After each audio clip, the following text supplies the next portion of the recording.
Welcome to the Think Yourself Healthy podcast, where we challenge you to think differently about your approach to health and wellness. My name is Heather Duranja, and I'm excited to be here with you to take you on the journey from surviving to thriving. Hello, everybody. On today's episode of Think Yourself Healthy podcast, I have a special guest. Her name is Alex Nielsen. Alex was diagnosed with autoimmune Graves disease at 22 years old. She couldn't believe that this was so young and that this is what she was going to have to look forward to in her life. And she thought, no, there has to be more for me. She has been searching for ways to heal holistically and stumbled upon the Think Yourself Healthy podcast. And it has absolutely changed her life.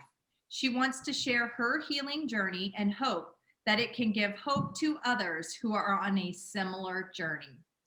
Alex, thank you so much. It is such an honor to have you today on the show so that we can talk about your journey and what brought you to getting diagnosed with an autoimmune disease, what the doctors told you your prognosis was going to be, and then how you were able to intervene and take holistic measures to turn your future around. So I'm so excited to share your journey. Alex reached out to me on Instagram and sent me a message, and my heart was literally so touched. She sent this beautiful message about her story and pictures, and I literally was in tears and disbelief. The whole reason I developed this podcast were for individuals exactly like you.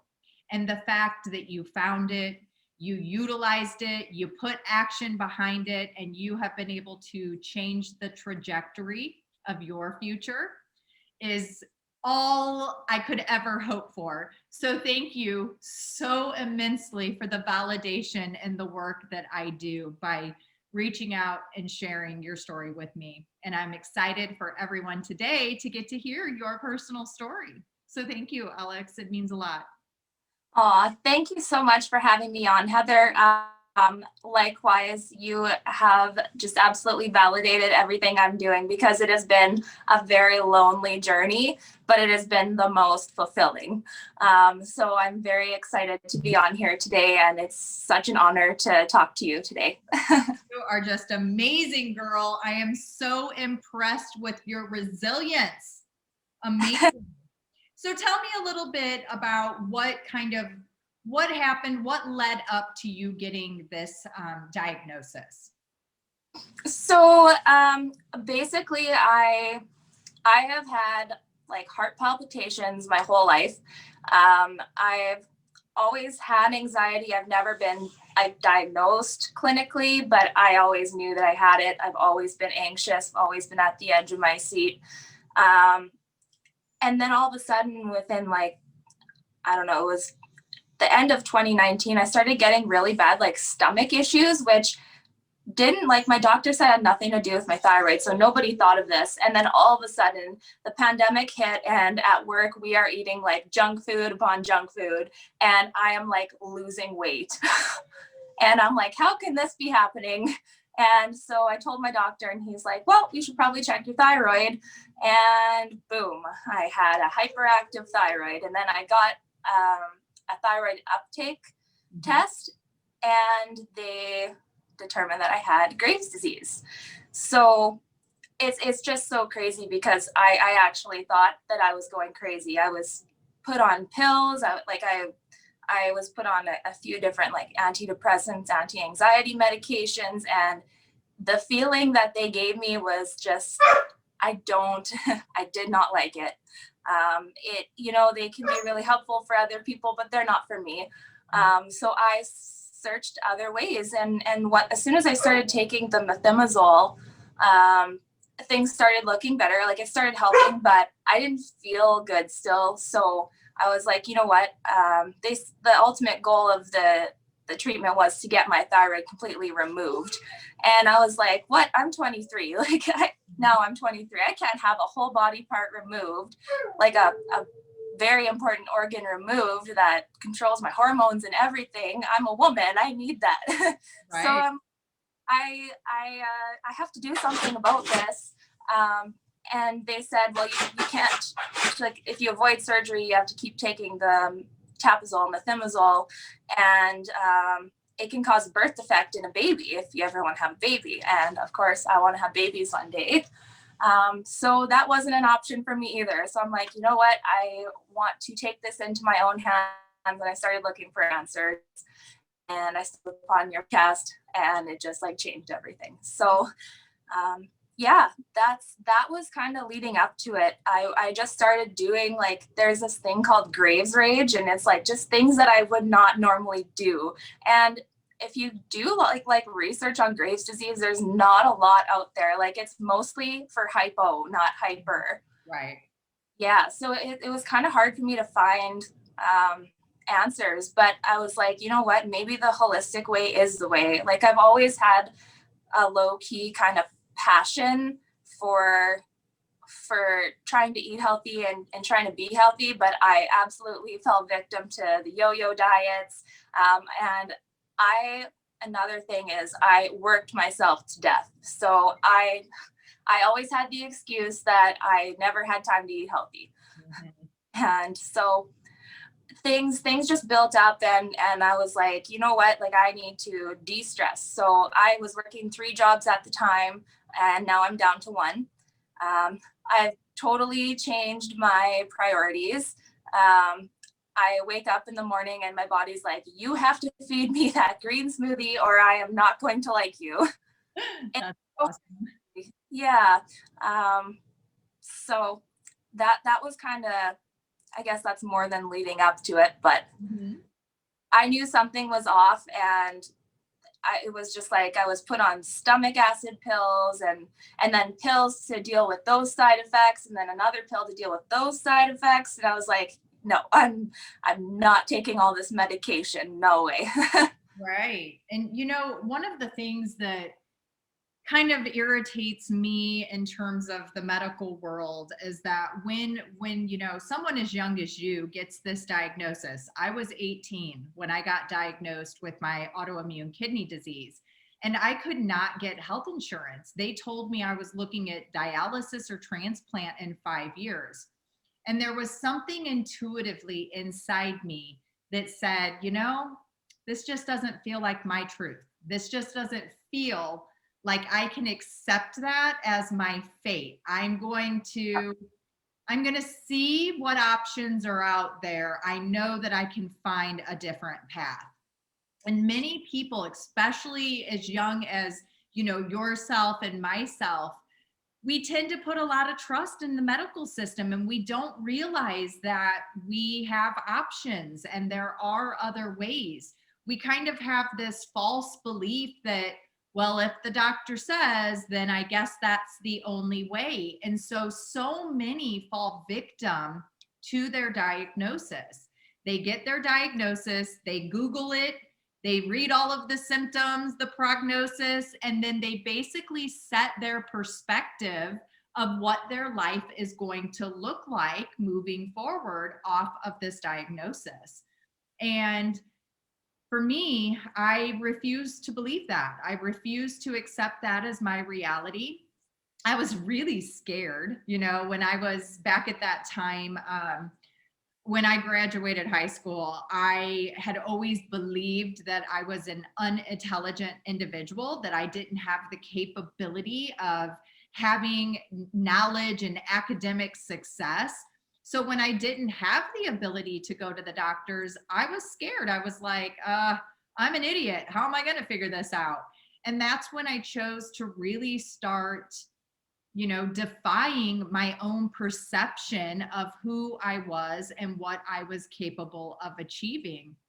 And back then, I had to navigate the Dewey Decimal System. So that in itself was like a freaking challenge. But as I started finding books and reading books and then trying to make small changes, I started feeling better. And the reality is, I had never felt good in my life. At a very early age, I had always felt pretty bad. I had digestive issues at a young age. I had issues with appetite. And I got put on anxiety depression medication as early as 11 years old. And I thought those were my only options. I didn't realize that these medications that I was being administered to keep me numb, to keep me kind of zombie-ish, were really part of the root cause of why I was having so much digestive issues, why I was having so much fatigue, why I couldn't sleep efficiently. So it's beautiful when you decide to defy the narrative, right? The normal story that we're all supposed to follow, and take matters somewhat into our own hands. And full disclosure, for anyone out there who is suffering, who is not feeling well, I am not encouraging you to not go to the doctor and only Google. Like, that is not your, if you Google and it pulls up your symptoms that you Google, most likely you're going to think you're dying. And then you're going to have anxiety and increased stress, and that's not going to be good for your overall health and well-being. So I do encourage everyone to go see a medical practitioner if they feel like something is off.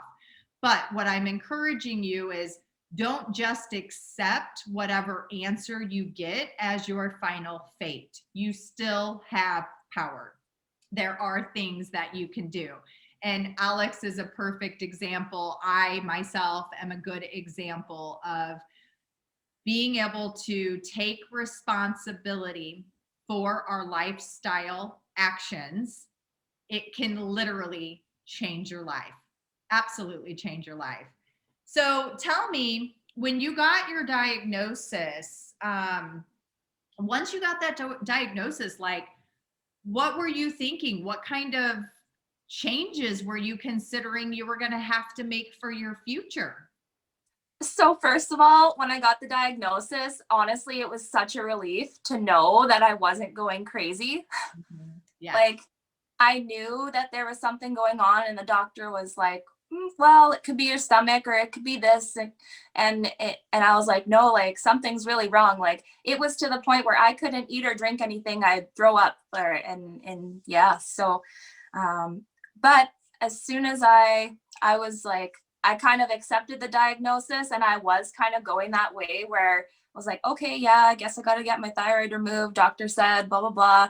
And then I have a very lovely neighbor. She owns an integrative wellness business. Lucky And you. she sent me some documentaries to watch. And I kind of just, I don't know, something about the medical industry and it being almost too easy for them to suck you in. And I didn't want to be just another number in the system. I wanted to, let people know that there are other ways. It's not your fate to be on medication and a zombie for the rest of your life, Mm-hmm. So Absolutely. So yeah, it took me a while, but I was like, you know what? Like, I can suffer my whole life, or I can go from surviving to thriving. I love it. Oh my God. Gosh, you are goals, girlfriend. I will never forget the moment when I was making the commitment to myself that I was going to put out this podcast. And I was thinking about, what do I call it?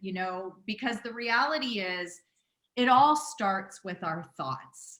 And if we have the capability of choosing to think differently, we have the ability to literally change our physiology and improve the quality of life, be able to achieve the goals, the dreams, the things that we had always hoped for. And I was like, we're all just surviving right now, but surviving isn't enough. We need to be thriving.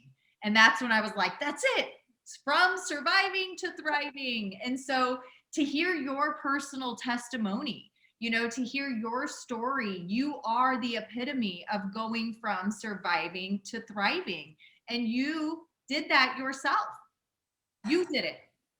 With your help and your wisdom. Yes, but my friend, you are the one that took the action. You were the one that decided that you were going to commit to listening to the podcast.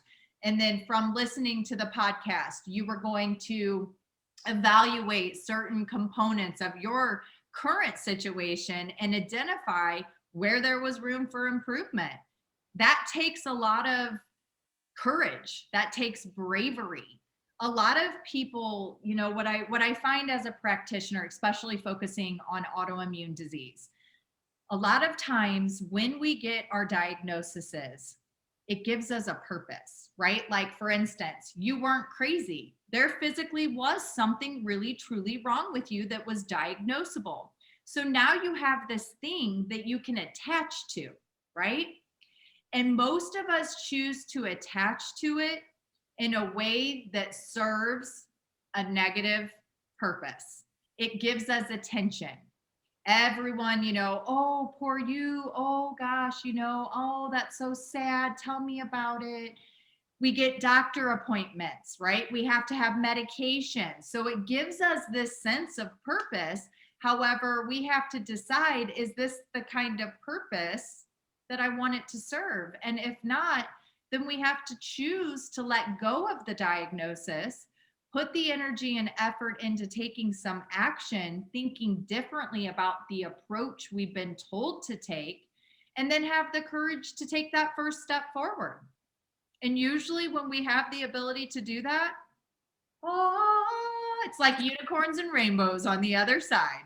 Most days. Yeah, forget it. Yeah. Most days. So tell me, one of the things that you had mentioned is that through this process, through listening to the podcast episodes and having your own epiphanies, your own moments of awareness where you have ability to take action and responsibility, you have this kind of spiritual awakening. So tell me about this and how this came about. Oh my goodness. I don't even know where to begin with this. I think it started with inner child work. Mm-hmm. And it was like during yoga one night, I just like pictured myself as little Alex, and I was like, you know what, like I had a great childhood. My parents were absolutely amazing. But like you say in your podcast, trauma doesn't have to be a big crazy thing. It can be something as simple as mom not listening for a second, right? Like it's nothing crazy that they did wrong, but it's just like all those little things that I didn't even realize that I was holding on to, and I let go. It's almost like in the yoga stretch, I release the emotion with the stress, or with stretch. Like I can't even describe the feeling. You probably know. I do know. Yeah. I actually have chills, goosebumps head to toe right now hearing you tell this. Yes. Mm-hmm. Yeah. So, and then I just started doing it lots. And well, every time I did yoga, I do yoga in the morning and in the evening. And the evening is when I really like go within. And I don't know, I started going within myself instead of focusing what's going on out there, because it is very negative out there, as I have learned. Um, I just have this whole new outlook now. And yeah, it's just this awakening that there's so much more out there, than what, the media says or the doctors say, or, Yeah, absolutely. yeah. I think, something that we all have to take into consideration, especially around trauma. The reality is, trauma is anything perceived as a threat. And from birth to 7 years old, our brain, literally, its main job is to keep us safe and alive. And so if our needs are not being met, and I've talked about this before in my podcast episodes, mine happened as early as 9 months old in the crib. My needs were not being met. My mother was under horrific circumstances with the loss of her brother and a lot of dysfunction in her own personal life with parents and having to take care of siblings and being pregnant. She didn't have the energy, she didn't have the ability to give me the compassion and love and nurturing in those moments. And that's where my brain got conditioned to believe that it was not worthy and deserving, had the core fear of abandonment and rejection, which unfortunately, as an adult, all of the choices I was making unconsciously were based upon that need not being met way before my consent, way before I ever had the ability to even say, hey, I don't want that for me. It was already set in stone.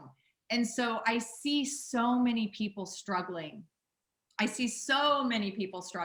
it breaks my heart because we are taught to be victims. We're taught to have that victim mentality. Autoimmune disease is one of the biggest victim populations that I work with. Poor me. I did not ask for this. How did this happen to me? And if we can take a step back and realize that, you know what? We do have responsibility in our diagnosis. And for myself, back when I was 18, I was trying to numb out. I was a depressed, high anxiety individual who did not feel worthy and deserving of love, didn't know her purpose and place in life. And I was looking for anything to give me a fix. And at that time, it came in the form of a lot of drugs. I was using crystal meth. I was doing cocaine, any hallucinogenic I could get my hands on. I wasn't really a big drinker because I had seen alcohol destroy so much of my own family unit that I had like a resentment towards alcohol. But the other drugs, I didn't consider, them being the problem. And I wasn't sleeping. I wasn't eating right. I had been addicted to sugar at a very early age. I mean, when I reflect back on my diet, and I think I would literally hide in the pantry with a 5-pound bag of refined white sugar with a spoon. And I would literally just be eating it out of the bowl or out of the bag. And I would be hiding from my brothers. I didn't want them to see me eating all of this sugar. Oh my gosh, it was so bad. But it was my reality. And as a result of that, my environment allowed for genetic mutations to turn on and become a full-blown disease. So a lot of times when we're looking at autoimmune disease, the root cause usually is stress. It usually is unmanaged stress that suppresses the immune system, puts the body into an inflammatory state that allows for the genetic mutations to turn on. I know for a fact that stress is like one of the biggest parts of my illness, for sure. So talk to me, what were some of those stresses that you were experiencing at that time? The perceived ones. I am 100% a worrier. Okay.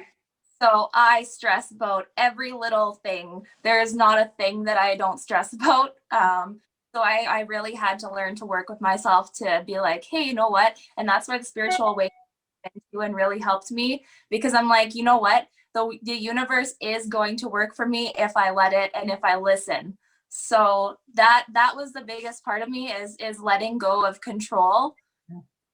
Yeah. Yeah. So some of the biggest stressors for me would have been the fact that I had so many jobs at once. Money. I've never been good with my money.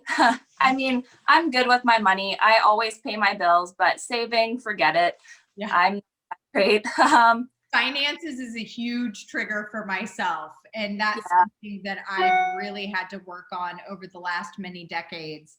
And, the reality is that my perception of my ability to be financially sustainable was based upon what I saw growing up and the stories I heard from my grandmother and from my mother and from, just witnessing things in my own house. Money was a very, very scary, uncertain circumstance. And that is what I perceived as my reality, that I would always struggle that if I were to make money, it had to be hard. It had to be very difficult, like working 3 jobs in order to just make ends meet. So we really do have to first and foremost become aware of what those stressors are. And more often than less, we don't realize the kind of stress that we're actually putting upon ourselves. We're like, no, I'm not stressed. And then you're like, well, when you think about it, you're like, oh my God, I lay up at night worrying. It takes me forever to fall asleep because I'm trying to plan out and perfect every single possible scenario. And, I have these perfectionist tendencies and I think that I can control every outcome. And these are the things that are contributing to keeping us in that chronically stressed state. Yeah. Absolutely. I absolutely can align with your story. I think that's part of what really drew me into you, Heather, is like literally my diet was the same as yours, like Cheetos and a bottle of Pepsi. And I would get that like on my way to work in the morning. Like, yeah, I grew up in the Midwest and we had a grocery or a gas station called Huck's. And I would literally spend my lunch money every morning purchasing my bag of Cheetos, my Mountain Dew, my Skittles or Sprees. Those were my staples. That is what I literally lived off of. so it's like hearing your story, I'm like, oh my gosh, like that is literally me. And if she can do it, that must mean I can do it, right? Yes, absolutely. Yeah. That's amazing. So I want to dig in a little bit around Graves. For anyone listening who really isn't very familiar with Graves, there are a lot of specific nutritional things that need to be taken into consideration to help support our thyroid function, our metabolic function, and our sex hormone balance. So, what kind of specific changes did you make with your nutrition? Um, you know what? Like honestly, I pretty much just went from my biggest rule of thumb is if it comes out of a box, don't eat it or limit it. If it comes from the earth, you can eat it and you can have as much as you want. Like I haven't had to portion control even once. That's beautiful. Like, yeah, that's amazing. The reality is, Alex, I hear all the time, nutrition is so complicated. It's so hard. I'm never going to get it. And I'm like, no, that's the diet industry tricking you into thinking that you need to keep spending billions of dollars on quick fixes that are never going to get you where you want to go. And the truth is, nutrition is really simple. It's really simple. Like it does not have to be as complicated as we try to make it out. And when people ask me, they're like, well, how many calories should I be eating? How many grams of protein should I be eating? Blah, blah, blah. And I'm like, it's not about those things. It's about learning to tune in, listen to your body, be able to differentiate what your actual cues are. Maybe you think you're hungry, but really your body's trying to tell you, I'm thirsty, I'm dehydrated. And we're so disconnected, we don't have the ability to discern what these cues are. A lot of times it's emotions. It's emotion. We're bored, we're stressed, we're seeking comfort. And so once we start turning inward and being able to have the ability to listen to the body and honor what the body needs, it becomes so easy. At my age, I laugh because my periods are like, what? I talk to girls in their 20s and friends my age who are already going through, menopause. And my experience is a completely different experience. I am so attuned with my body. I know exactly when I'm having cravings for sugar that potentially are hormonal related. I know when I'm ovulating. I know down to the day when I'm ovulating. I don't have all of the breast tenderness and the cramping and the major mood changes and all of those things because I pretty much just show up and try to be 80% of the time consistent with the things that I am doing. But I do recognize if I tend to have 1 month where I'll have maybe more indulgence in sugar or alcohol, it will have a significant impact on my period the following month. I will experience cramping, or I'll have heavier clotting, or maybe breast tenderness. But we're taught to believe that's just your menstrual cycle, right? Like, no, it's the things that you're doing to your body that are contributing to those symptoms you're experiencing. Oh my God, Heather, like I have not had a single period cramp in the last 3 months. Like, Isn't that amazing? yep, Like, I agree. yeah, Yeah. I mean, I know so many women who have to call into work, who have to just automatically know that there are certain days of the month that they are going to be attached, anchored to the couch with a heating pad and a bowl of Haagen-Dazs. Yep. And that's an interesting thing you say about listening to your body. I'll eat really good, but I will indulge like at like once a week, like 80-20, you know. Huh? I like had a pizza. I had like 2 slices of pizza and I woke up with the biggest headache. Yeah. It's Well, like, yeah, I think, hangover. yeah, it is. I mean, and the reality is it's a chemical hangover. It's Yeah. processed chemicals, Yeah. toxins that your body is taking in, and it's going, hey man, things were going so good. I was working so efficiently. Like things were just moving and grooving. And then you put all of this junk in me, and now I'm sluggish. Now I can't function as optimally. I don't like it. Yep. And I can't remember if I heard it in one of your episodes or where I heard it, but it's something to do with the gut bacteria. And if you feed the healthy gut bacteria, that's what they're going to crave.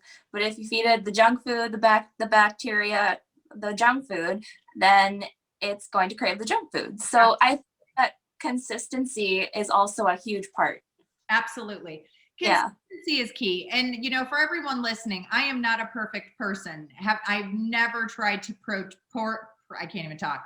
Portray that I am a perfect individual and that, I don't and have indulgences. I do. I'm human, and that's just part of our human experience. We're lucky that we get to have the ability to eat food and enjoy food and taste different flavors and textures. Like I cherish those moments, but most of us don't cherish our connection to food. We abuse it. We put toxic food into the body that's poisoning us, making us feel bad, contributing to continuing to crave those same foods. I like to use the analogy of energy. And when we are vibrating at a very low frequency, when we're in that anxious, depressed victim state, our cells, our DNA is literally craving the same vibration to match what we're feeling. And that's typically dead food that has no nourishment to it whatsoever, has lots and lots of calories, has lots and lots of chemicals, but it doesn't have nourishment. And when we start nourishing our body with the higher vibing food, we find that all of a sudden our energy starts vibing higher, our mood starts vibing higher, and then we want to maintain that. We dip back down into that refined, processed, pathway, and we're like, ooh, I don't like the way this feels. I want to get back here. So mentally, emotionally, and physically, the body craves the more nutrient dense nourishment to stay in that high vibing conscious state. But when we're putting all of this poison into the body, it's difficult to understand what's truly happening to us. So back to the bacteria thing. When we're eating, when we're taking in a diet that is dependent upon processed foods, we're taking in a lot of chemicals. We're taking in a lot of artificial sweeteners. We're taking in dyes. We're taking in preservatives. We're taking in pesticides. And all of this has to be processed in the liver. It has to. And if our toxic overload is great, and then we're having a lot of negative thoughts, the negative thoughts are creating more cortisol production, which then has more impact on the liver function, slowing down how fast we can clear out that cortisol. And we tend to crave higher carb, higher sugar foods because we're in an insulin resistant state. So the body perceives that it's being starved, that it needs this easy energy. So we're dumping all of this crap into the body. We can't digest it efficiently. The bacteria are using that as a food source, and then they create neurochemicals that then send messages to our brains, reinforcing this whole negative feedback loop, right? So it can seem like there's no hope, like, oh my God, how do I get out of this? But there are many different approaches that we can take to start improving what we're experiencing and getting the things to line back up. So I just think it's awesome that you recognize there was room for improvement, and then you were willing to take some action steps to that. So let's talk about the lifestyle changes that you've made thus far. How difficult was it? How consistent have you been? Let's kind of dive into the nuts and bolts of the things. Okay, so it's never been hard for me to wake up early in the morning. So, because I am the number one victim of diet culture, like 100%. And this is something I had to let go of my childhood trauma. In 6th grade, some little girl asked me if I was pregnant because I was a little bit bigger. And it's like, obviously, a grade 6er is not pregnant, but like, it stuck with me, right? And so that's what put it in my subconscious forever, that I have to be on these diets and I have to be skinny. So as soon as I discovered that it was the mental part of it that I had to get right first, the rest of it kind of fell into place for me. So it's so easy for me to get up in the morning because I know what I'm doing is going to actually benefit me. But I started really small. Like I started with just 10 minutes of yoga in the morning just to stretch. I do half hour to 45 minutes every morning now. But I light my incense, I get all my crystals, I make a whole thing of it. It's amazing. And I do my yoga, and then I kind of just added things sort of over time, and now it's just a routine because I knew if I changed everything right away, I'd never be able to stick with it. Then I started on with the green smoothie, and everyone's like, oh, green smoothie. It's like the stereotypical, for me, it's just absolutely amazing though. I thrive on it. And I just jam pack it with all the healthy stuff. And that's another thing is I just really fell in love with food, like natural food that is grown from the earth. Like we get to eat that, like pomegranates. Oh my God. Yeah. So pretty. Yeah. Love it. So yeah, so part of it was just like falling in love with cooking and making the time. Like, like you can be busy, but that you still have the option of going to the grocery store or going to the drive-through. There's always going to be prepped veggies at the grocery store. Takes the same amount of time and the same amount of money, and that's the reality. Yes. You're bringing tears to my eyes. Okay, I'm getting very emotional here because, when I set out on this journey of trying to make an influence on the world and empowering people to want to make change, my journey's been a long one. And one of the main objectives with Think Yourself Healthy was really being able to share the message of the reverse engineered process that I had to go to be able to achieve overall well-being. And the fact that you went straight to the mindset stuff, you did that work first in order to support your ability to allow for the nutrition, allow for the exercise, to be optimized. I'm like speechless here. Like I literally am so impressed and so honored, so freaking honored, because that was the purpose. Like you Oh, saved my life. Like I remember sitting down and saying, if I could just help save one person from being victim to the system, if I can just help save one person learn and know that they have the ability to create the life of their dreams, that they already have everything they need within them. It doesn't require things. It requires you understanding that you're worth it and that you have the ability to do it. I'm so honored. Like, yeah, aw. Well, it does feel good to have your support, because there's a lot of people that have, like unfriended me or don't want to have anything to do with me because they're like, you're wrong, the medical system's right, blah, blah, blah, or you're so negative towards this. And it's like, you know what? I'm not like bashing the medical system. I'm saying that there are other options out there that are less harmful. And, like maybe I will need medication one day for something. I just don't think that I have to be put through the system for Graves' disease when I'm pretty sure I'm capable of sending that shit into remission. Like, yeah. absolutely. Abso-fucking-lutely. Abso-fucking-lutely. I love it. And again, I'm not here to bash the medical system, but what I am here to do is to help bring awareness that we do have other options. And unfortunately, I don't feel like that's something that we're truly taught. We're just taught you go to the doctor, you get the diagnosis, they give you the medication. Here's what the outcome of your life trajectory is probably going to look like. At 18 years old, when they told me I was looking at dialysis or transplant in 5 years, I was scared.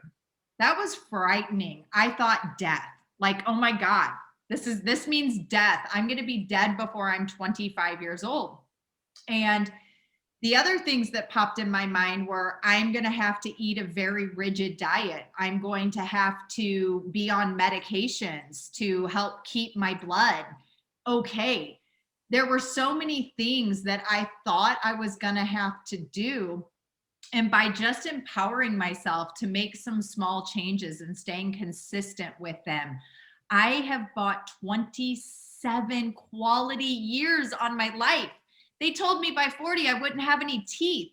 Do you know when you're that age, the thought of like no teeth? I had a grandfather who had dentures. Is that what they're called? Dentures. Yeah. And when I was a little girl, he used to sit me on his lap and he would torment me with these dentures. He would take them out of his mouth, he'd put them in his hand, and he'd like chop them towards my face. And I just remember that being so traumatizing. And when they're telling me that that was going to be my fate, I'm like, no, it's not. I do not have the best teeth. However, I'm grateful to still have them. So,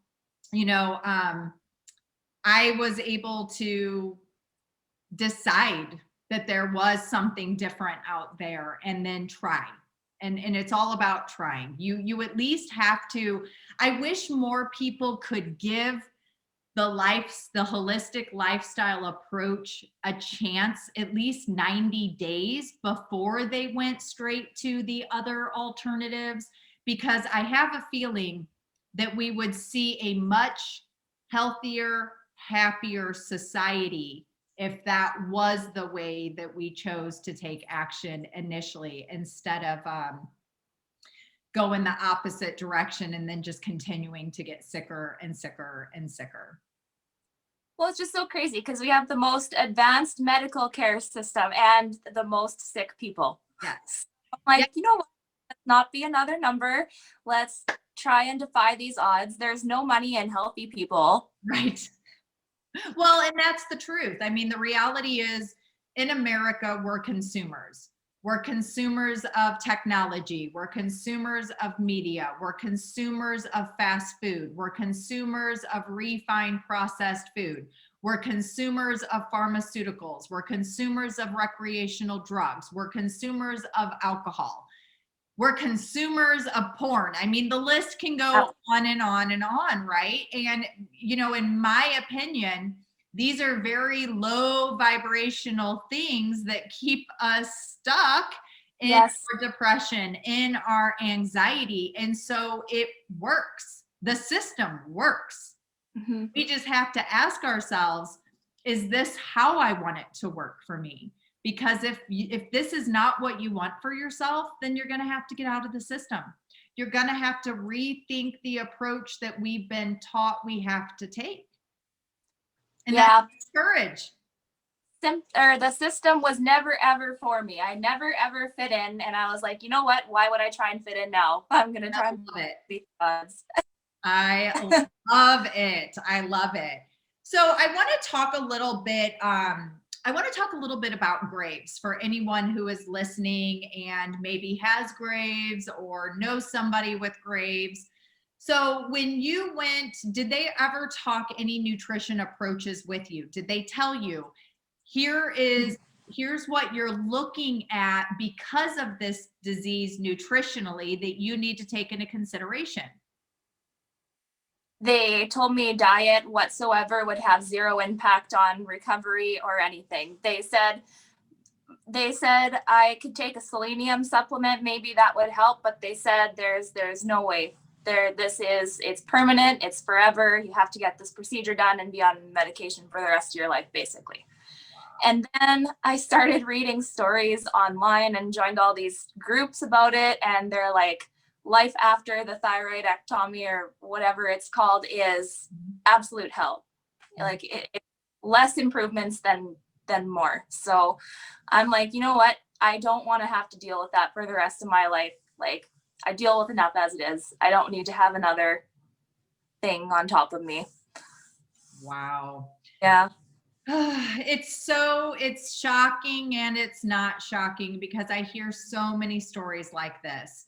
You know, again, in my circumstance, they told me there was nothing I could do. Zero. There's nothing you can do, Heather. This is what you are, and this is your fate. Unfortunately, with kidney disease, it cannot be reversed.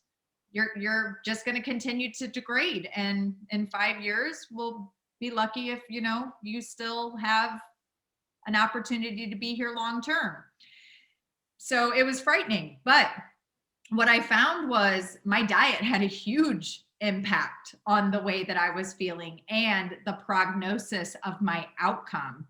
When I went and saw my nephrologist just a few months ago, the nephrologist was absolutely stunned. She was like, "Who are you? What did you do? And do you have business cards? Because I have literally thousands of patients that need you." And that was so rewarding to me to hear, this doctor actually see and value the changes that I made and then want to encourage that for her patients, right? Like, oh my gosh, this is so amazing. But when it comes to Graves, I think that there are a lot of things nutritionally that can be done. One thing to take into consideration is that you have to have increased protein intake. You need more protein than the average person because your body is in such a high metabolic state. You are burning calories at a much faster rate. Therefore, you're more likely to start breaking down your lean muscle and using that as a way to meet your energy needs. This is where we see a lot of people have serious weight loss. It's because they're metabolizing their muscle. Their body is literally just eating itself to try and meet its needs. Making sure that you're getting adequate calcium, phosphorus, vitamin D in your diet. Those are also 3 very important things that I had to take into consideration with my disease, because I'm not recycling the minerals and depositing them back into my bone marrow. I have to make sure that I'm getting adequate sources from the foods that I'm eating. I try to avoid using supplementation as the fix because most supplements are not in their bioavailable form. And if we have issues with our gastric juice being in a normal state. That means we're not going to be able to metabolize these vitamins and minerals efficiently. So trying to get them through food first. Making sure that you're reducing caffeine intake. Caffeine is huge. I quit coffee like a year and a half ago, and I seen such improvements with my anxiety. I like not jittery anymore. Mental clarity. It's insane. I don't drink coffee anymore. It hurts me. Yep. That's fabulous. And I commend you for being able to do that. But caffeine and Graves will exacerbate anxiety immensely, like immensely. So one of the worst things that we can do is, be dependent on caffeine as a source of energy, or it's usually a source of energy. That was my thing, Heather. Like I wake up in the morning and it's hustle fuel for my 3 jobs that I worked. I lived on it. Yeah.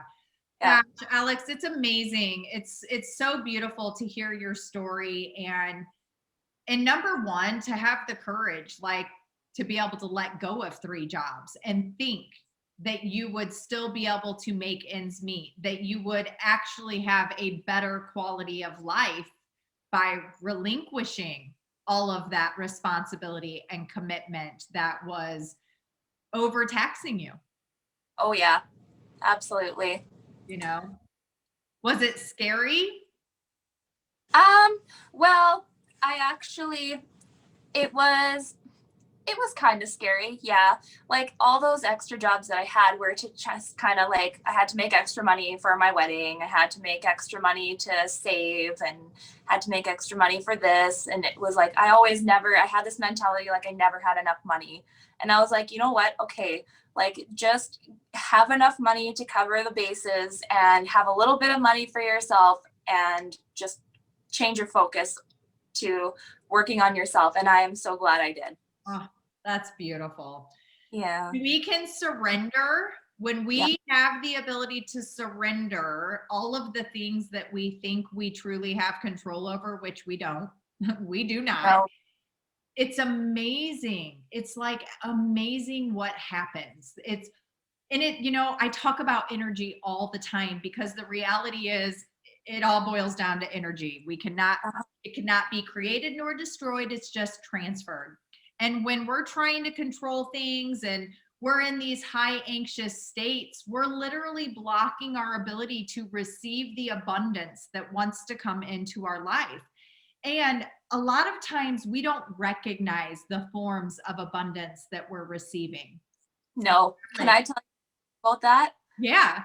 Oh my gosh. Okay, so I sent you that toque in the mail, but I make them just as kind of a side thing. It's just something I really enjoy doing. But I had to go because I've lost all this weight. I had to get my ring sized, and I had the money set aside to do it, but then I had to spend it.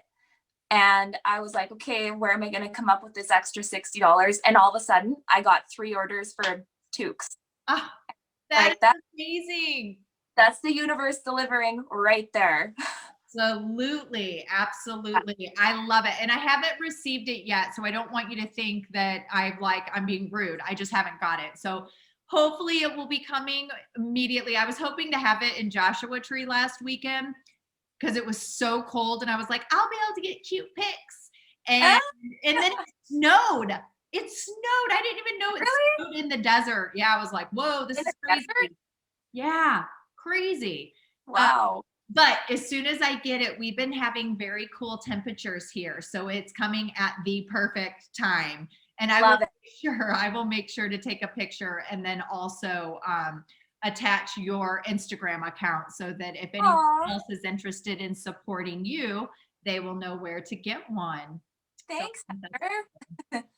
Well, and then not only are you finding another way to financially receive abundance, but you're also finding a coping skill that helps you self-soothe, right? Absolutely. That in itself is abundance. I get to reduce my anxiety. I get to engage in an activity that brings me joy, fills my heart, brings me fulfillment, a sense of purpose, allows me a creative outlet. I have something tangible that I can hold and look at and be proud of. Like, oh my gosh, that's so abundant. Yeah, and that whole thing came about from my grandma. My grandma had taught me how to do that when I was a kid, how to crochet, and I had kind of just reached this point in my life. So I went out to visit my grandma, and she's like, "You need to get back to doing what you like. You need to do the things that you love, and everything will kind of work itself out." And I am so grateful for that, because I think that's honestly part of what really kickstarted looking for answers and looking for ways to heal. Mm, Yeah. beautiful. Love that. That's beautiful. Oh, you're amazing. So this new mindset that you have, this new outlook on life, where do you go next? What do you see in your future? Oh my goodness. I don't even know. Like I I want to, I don't know. Like it's really hard to know what I want to do. Um I I was considering maybe a career path down health and wellness, but I don't know if I'm there yet. I don't know if, like, I'm very passionate about my own healing, and I want to spread the healing to everybody else. I actually have. My husband, he's lost 17 pounds just from being around. Oh my gosh, that's amazing. Congratulations. That's Yeah. awesome. And in the event that you ever want to have children, men need to take into consideration their eating practices, their eating habits, their lifestyle factors, because what I have found working with individuals who have struggled with fertility is that a lot of times it's also the man that is Yeah. contributing to the problem, of not being able to conceive. And so I think it's great that you already have him on the path to something Oh, better for both of your futures. he's feeling great. Like, he has GERD. Uh-huh. So he has really bad stomach acid, and like ever since we've been eating like way better, like the plan on the 21 days, like we build our plates like that now, and he like has not had a symptom of GERD. Oh my God, that's amazing. That's Yeah. fabulous. Another thing I do want to talk about when it comes to GERD, we do also have to consider the amount of fluids that we're taking in with our meals, because a lot of times we can take in too much volume, dilute the amount of enzymes that are available to break the foods down, and then depending on the content of the nutrients we're taking in, it can cause slow emptying of the stomach. So we have all of this buildup that's pushing its way back in. And then we also have to take into consideration our environment, the environment that we're eating in, and how that is impacting our behavior. Because a lot of times we think that we have food intolerances. We think that we can't eat certain things anymore. And the reality is, those foods have nothing to do with it. It's everything going on around you that is creating the digestive distress. So, Oh man, like anxiety. Hello. yeah, Yeah. absolutely. Yeah. Well, Alex, I am so proud of you. I'm so grateful for you reaching out and sharing your story with me so that we have this opportunity to share it with the audience. And if there's anything I can ever do to support you in any capacity, please do not hesitate to reach out. So, where can the listeners find you and follow your continued journey? I basically just have an Instagram account. It's just my personal Instagram. It's at the mermaid skeleton. Those are just two of my favorite things. I love mermaids and skulls. I just always have. So Love the combo. yeah, I'm just trying to. I mean, I'm kind of putting my journey out there more on my Instagram, so that people who do want to follow can kind of see what I'm doing. Yeah. It is private account, so I will accept you if you follow me. I just part of that, the reason why my Instagram is private is because I really want to protect my energy, protect what I see, and protect who can see me, you know? I love that. I love that. And that is so beautiful. I chose to make the decision to remove social media off of my phone starting January. I guess it was like right at the end of December. And I'll be honest with you, it was probably one of the best things that I could have ever done for myself. It's reduced my feeling of having to constantly be available and constantly having to respond. I've created more structure around, building content, being more intentional with that content, and then also with my responses to others. Because when people are sending you lots of DMs, it's really exciting. It's like, oh, I want to help all of these people and I want to answer their questions, but there's an immense amount of pressure, and that pressure can feel overwhelming. And more often than less, we start self-betraying. We start letting our boundaries slip in order to meet everybody else's needs. And then in the end, we're the ones suffering and sacrificing for it. So I've learned, I'm learning how to speak Italian. I'm doing all of these other things with time I would normally have been, spending scrolling through Instagram or Facebook. And it's also less triggering. I don't get triggered as easily because I don't constantly have access to that material and information. So we really do have to think outside of the box. And I love that you are mindful and aware of your energy. You have respect for your energy. You want to protect that energy, and you've taken safety precautions in order to do so. Yeah. It's been a journey so far, and I've got so far to go, and I'm still waiting for my blood work to get done. I just got blood work done yesterday, and I'm waiting for the results to see if any of these changes have reflected. I mean, I'm hoping maybe they can decrease my dose of methimazole, but I'm not going to be discouraged if they don't, because you know what, like, I gradually got Graves' disease. I'm not going to just flip it off like that, and that's another thing, is you cannot be hard on yourself. I think that is, you have to accept yourself and where you're at and where you're going. Absolutely. 100%. And I thank you for bringing that up, because that is such a important component. When you get your blood work back, if you would like to share that with me, I would be more than happy to take a look at it and see if there are potentially any kind of, recommendations that I can help make to keep you in a more optimal state and trending in the right direction to have the ability to reduce that med. So please email me and let me know. I'm happy to gift that to you. That would, be my honor to have the ability to support you there. Thank you so much, Heather. I really appreciate it. You are just amazing. You're amazing, girl. You literally give me life. And the reality is, listen, no, we should not look for others to seek validation. But when you have the ability to receive validation from others, it can be embraced. And I am embracing the validation that you have given me for dedicating my life journey to this purpose and sharing this work and information. You make it worth the while. All of those long hours of putting out free content, and having a podcast it's time consuming. It takes a lot of work. Never did I imagine that it would have been so fulfilling. Like, when I get to podcast, that's when I have the most fun. That's when I get so excited about my job and the people that I get to meet and the stories that we get to share. It's so amazing. So thank you for everything. I truly appreciate it.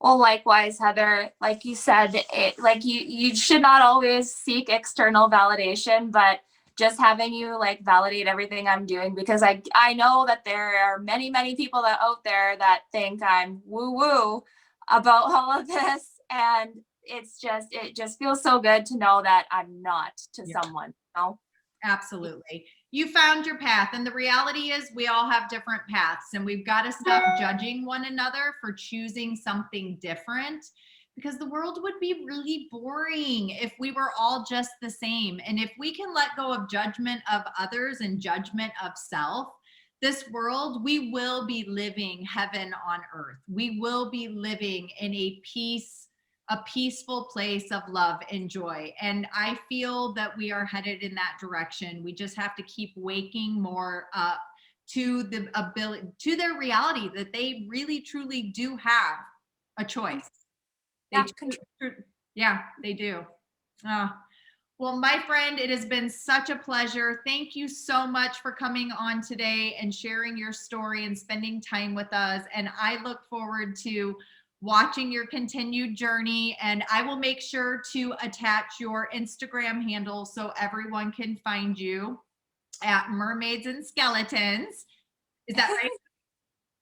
It's just the Mermaid Skeleton. The Mermaid Skeleton. I'm the worst with Instagram handles. I'm like, I know Instagram, the pictures, and when someone changes their picture, I'm like, oh, where'd they go? Like, what happened? Like, oh no, what happened? So again, thank you, and send me that blood work so we can take a look and we'll connect. Absolutely. Thank you so much, Heather.